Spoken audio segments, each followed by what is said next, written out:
हरिओम नमो नमः। आप सभी का इस चैनल में हार्दिक अभिनंदन, स्वागत। जैसे कि आप जानते हैं, हम इस महीने एक पाठ चला रहे हैं। अभी तर्क संग्रह पढ़ा रहे हैं न्यायबोध में। समवायी कारण का लक्षण हो गया था। अब क्या होगा? असमवायी कारण, क्योंकि कारण तीन थे: समवायी कारण, असमवायी कारण और निमित्त कारण। कारणम त्रिविधम। असमवायी कारण का इसमें लक्षण लिख रहा है मूल में, कार्येण कारणेन वा साहिकस्मिन्नर्थे समवेतं सत् कारणम असमवायी कारणम। कार्येण कारणेन वा साहिकस्मिन्नर्थे समवेतं सत् कारणम असमवायी कारणम। यथा तंतु संयोगः पटस्य तंतुरूपम पटरूपस्य। ये कहा, कार्येण कारणेन वा साहिकस्मिन्नर्थे समवेतं सत् कारणम। जो कार्य के साथ अथवा कारण के साथ, कार्य के साथ अथवा कारण के साथ कहे तो ये इसमें जैसे तंतु संयोग पट का है और तंतु रूप पट रूप के प्रति असमवायी कारण होता है। अब इसमें चलते हैं, लक्षण घटाएगा इसमें। कहा असमवायी कारण लक्ष्यति कार्येण का असमवायी कारणम द्विविधम। असमवायी कारण कितने प्रकार का होता है? दो प्रकार का। कौन भैया? कार्येण साहिकस्मिन् अर्थे संवेतं सत् यत् कारणम तद असमवायी कारणम इति एकम। कारणेन साहिकस्मिन् अर्थे संवेतं सत् यत् कारणम तद अपरम असमवायी कारणम इति। कारणम किं भवति? असमवायी कारणम कतिविधं भवति? द्विविधं भवति। अत्र कारणेन इत्यस्य स्वकार्य समवायी कारणेन इत्यर्थः। कहा कारणेन का मतलब क्या समझना है आपको? स्वकार्य समवायी कारणेन, है कि नहीं? स्व कार्य जो समवायी कारण है, उस समवायी कारण के साथ ही जन्य द्रव्य मात्रे अवयव संयोगस्यैव असमवायी कारणत्वात् पटात्मक कार्ये तद अवयव तंतु संयोगस्यैव असमवायी कारणत्वम् इति दर्शयति यथा तंतु संयोगः पटस्य इति। अब देखो, इसको घटा रहा। यथा तंतु संयोगः, क्या?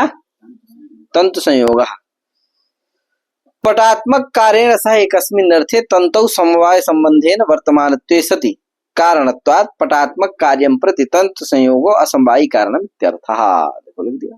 वाह, समझे कि नहीं? क्या लिखा? तंतु संयोगः, तंतु संयोग जो है वो क्या है भैया? तंतु संयोग कहाँ है? तंतु में। अरे तंतुओं का संयोग भैया, उंगलियों का संयोग कहाँ रहेगा? उंगली में रहेगा। तंतुओं का संयोग कहाँ रहेगा? हाथ का संयोग, हस्त का संयोग कहाँ रहेगा? हाथों में रहेगा। तंतुओं का संयोग कहाँ रहेगा? तंतु में। अच्छा, वाह गुरु। तंतुओं का संयोग कहाँ रहेगा? तंतु में रहेगा।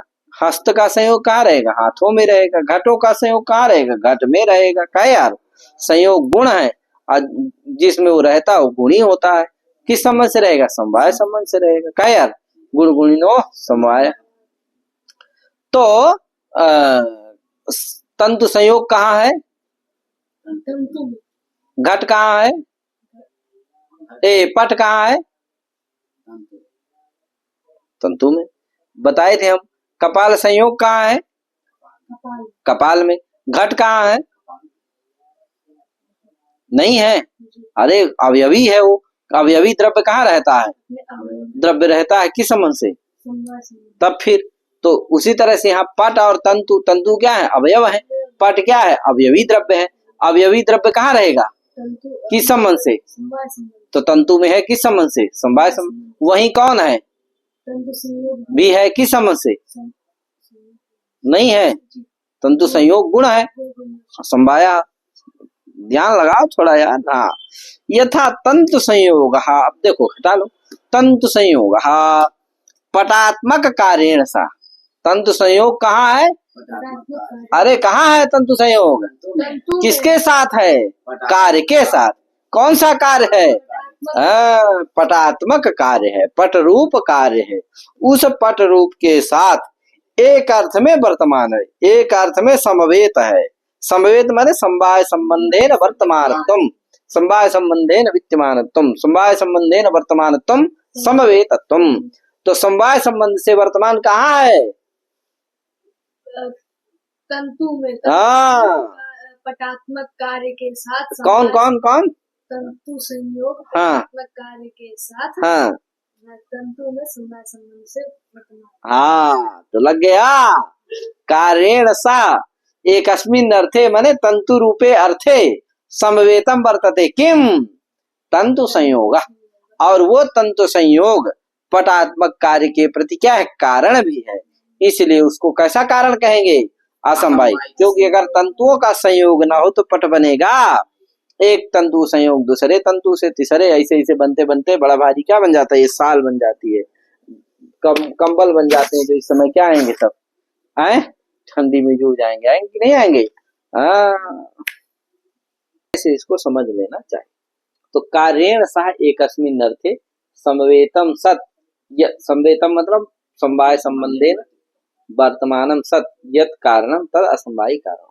तो कार्येण सह, कार्य कौन हो गया, जो तंतु संयोग है वो कार्य के साथ यानी पटात्मक कार्य के साथ एकस्मिन् अर्थे यानी तंतु रूपे अर्थे किमस्ति समवेतम वर्तते, वर्तमानम वर्तते, अथ च पटम प्रति कारणमपि वर्तते, अतः पटम प्रति असमवायी कारण वर्तते इति सिद्धम संजातम। तो ये कार्य वाला हो गया, ठीक है ना भैया। कार्येण सह एकस्मिन् अर्थे समवेतम सत असमवायी यत् कारणम तद असमवायी कारण, ये क्या हो गया, पहला वाला लक्षण हो गया। अब बचा क्या, कारण वाला है, तो वही देखो लिखा हुआ है इसमें कि यथा तंतु संयोग पटात्मक कार्येण सह एकस्मिन् अर्थे तन्तौ, एकस्मिन् अर्थे माने तन्तौ समवाय संबंधेन वर्तमानते सति कारणत्वात् पटात्मक कार्यं प्रति तंतु संयोगो असमवायी कारणम इत्यर्थः। द्वितीय समवायी कारण, इसमें थोड़ा ऊपर रह गया, तो जन्य द्रव्य मात्रे अवयव संयोगस्यैव असमवायी कारणत्वात् पटात्मक कार्य तद अवयव तंतु संयोगस्यैव असमवायी कारणत्वम् इत्यर्थः। का जन्य द्रव्य मात्र में, यानी कोई भी जन्य द्रव्य हो, सकल जन्य द्रव्यों में, जन्य द्रव्य मात्र मतलब सकल जन्य द्रव्यों में अवयव संयोग से असमवायी कारण है कि नहीं। अवयव संयोग ही क्या होता है, कारण होता है, किसके प्रति, कहाँ पर, सभी जन्य द्रव्यों के प्रति, सभी जन्य द्रव्यों के प्रति अवयव संयोग ही असमवायी कारण होता है। तो पट भी क्या है, जन्य द्रव्य है, उसके प्रति कौन असमवायी कारण होगा, अवयव संयोग। तो अवयव कौन है उसके, तंतु, उनका संयोग यानी तंतु संयोग ही क्या होता है, असमवायी कारण होता है। याद रखना, कितनी अच्छी पंक्ति है। जन्य द्रव्य मात्रे यानी सकल जन्य द्रव्येषु सकल जन्य द्रव्यम प्रति तद अवयव संयोग से असमवायी कारणत्वम, है कि नहीं। ये देखो बढ़िया लिख दिया है। अतः आगे लिख भी रहे हैं उदाहरण कि पटात्मक कार्य तद अवयव तंतु संयोग से असमवाय कारणत्वम इति दर्शयति यथा तंतु संयोग। अब चलते हैं हम द्वितीय समवायी कारण का उदाहरण देने का। यार कारणेन सह एकस्मिन् अर्थे, तो कहा कारणेन सह एकस्मिन् अर्थे समवेतम सत्कारणम असमवायी कारणम। अब देखो कारणेन सह इत्यादि न पूर्वोक्तम उदाहरति तंतु रूपम इति। दूसरे का उदाहरण क्या है, तंतु रूपम पट रूपस्य। तंतु रूपम यानी तंतु रूप पट रूप के प्रति क्या है, असमवायी कारण।